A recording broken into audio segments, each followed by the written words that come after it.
One of the great things about Toastmasters is hearing all of you speak. I've enjoyed a lot of the speeches that I've heard over the last 2+ years, including today's from Brenda and Rosalind.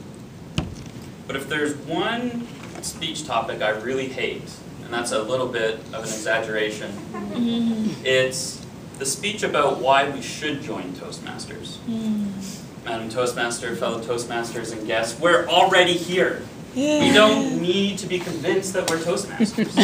Now, some of you may not know what I'm talking about, but for the first 3 or 4 months that I was in this club, there was a speech about every 2 to 3 weeks by someone about why we should join Toastmasters. And I just thought, we're already here, we don't need any more convincing about why we should be here. We've all bought into the program, we've all paid more as our membership fees already. So I'm here to tell you why you shouldn't be a Toastmaster. First, let's take a step back. Why are we here? To be better speakers. I see some nods. We want to be better speakers. That's why we're here. We think Toastmasters will help us do that. Why do we want to be better speakers? What's a reason someone joined Toastmasters to help them communicate? Is it for a job, maybe? Any other reasons? Self-confidence.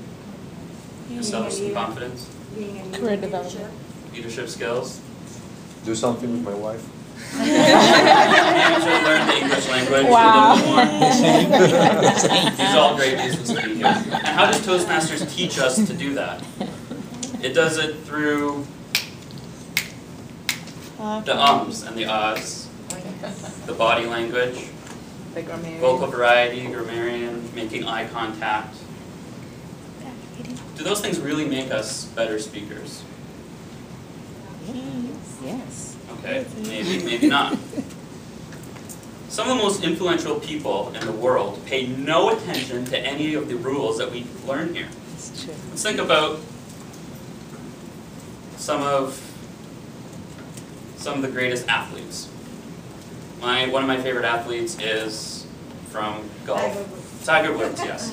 Okay, so say what you want about his personal life, but Tiger Woods is the most dominant golfer of all time, and he's a very excellent businessman. But have you ever listened to him in an interview setting? This is one of the great sporting towns in the country. They're passionate about all sports, and we had our event at Aronimink, and it was unbelievable. The fans were incredible. It was electric, and I think that this week will be the same. This is our U.S. Open, and I don't think it's going to be obviously not as many people as it was at Bethpage, but I think that it'll be just as loud, just as electric, even though they're not going to be on bracketing every hole on both sides. Obviously, you can't really get there, but I'm sure we'll hear them. Okay. So I was doing this a lot. And I don't know if you can tell, but I took that from a video, and I don't know if you can tell in his voice, but he's very hunched over in his interview. He has very poor body language. Yeah. Sounds like it. And he was talking about how exciting all the fans would be, but he was very monotone in his speaking. He doesn't pay attention to any of our Toastmasters rules. Now you might think that he doesn't have to because he makes money going like this, but actually over 75% of his income is based off of speaking, off of promoting Nike and other products and speaking at charitable foundations, but yet people still listen to him. So if you want to be the world's best businessman, one of the best businessmen, one of the best athletes, you don't need to join Toastmasters. Now, what is the biggest family network comedy on TV right now? Does anyone know? From ABC? Modern Family. And the star of Modern Family is? Sofia Vergara. Have you ever listened to her speak? I used to have a little dog on top of me and licking. I grew up in Colombia where you have big dogs in your yard, and the dogs live outside of their houses. They don't go to your bed like your Paris Hilton. It's like dogs are, I don't know, it's a different thing. It's not that I have anything really personal with him. But, and she's very heavy to carry her. So she's very heavy to carry her. Can I get a grammarian report, please? She's very heavy to carry, or it's very heavy to carry her. she had some butt-ums and you-knows in there. You might say that she has the perfect figure for Hollywood. But she still makes $20 million a year by speaking on TV, and she can't speak that well. So if you want to be the highest paid actress in Hollywood, you don't need Toastmasters.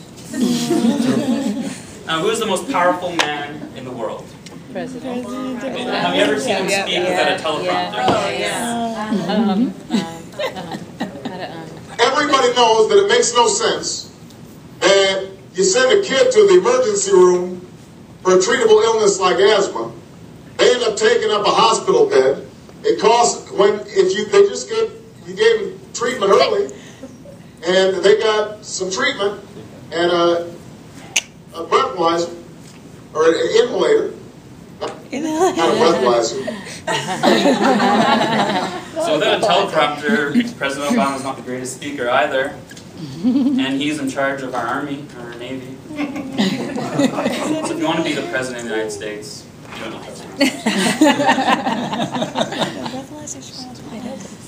So you may not like any or all of the 3 people that I demoed here today.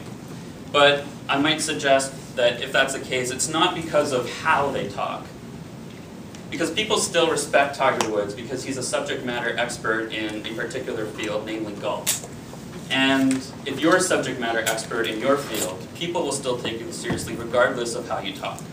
If you're in software, or an engineer, or an accounting, if you're a subject matter expert, it doesn't matter how you talk, people will still pay attention to what you have to say.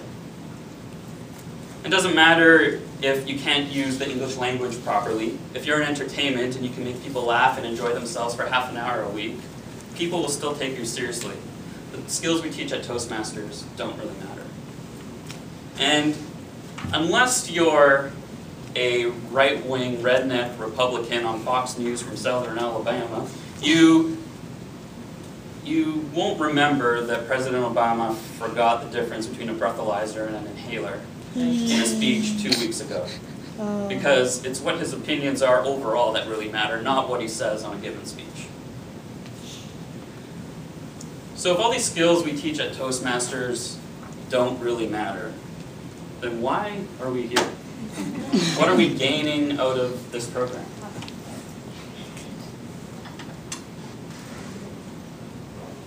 Some of you don't watch the videos that Shira posts on YouTube because you're afraid of what you'll see in yourself, and you'll judge yourself, and you'll kind of say some of the things that Rosalind said to her teddy bears about yourself.